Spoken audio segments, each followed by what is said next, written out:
دیگه میذارن وسط. الان بهتون قول میدم همه فیگورا بشه مال هادی، حالا که وسط وایساد. ببینید فقط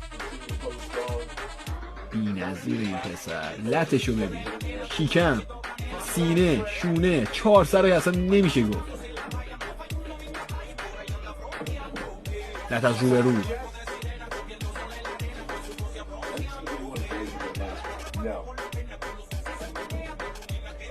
این فیگور بین هادی و درک کیو دارید شما بچه ها؟ من به نظرم هادی خیلی پیشرفت کرده توی فیگورهای جانه. هادی خیلی خطرناکه. از نظر همسترینگ و گلوت نگاش کنید فقط.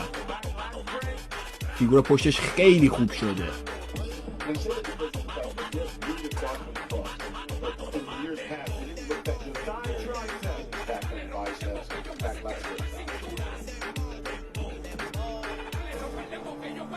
پشت بازو از جانه.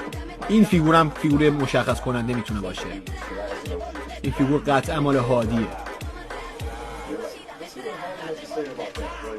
این فیگور مال هادیه. به نظرم سامسون نفر دومه توی این فیگور. آخرین فیگورشونه بچه ها. فیگور جمعو میگیرن.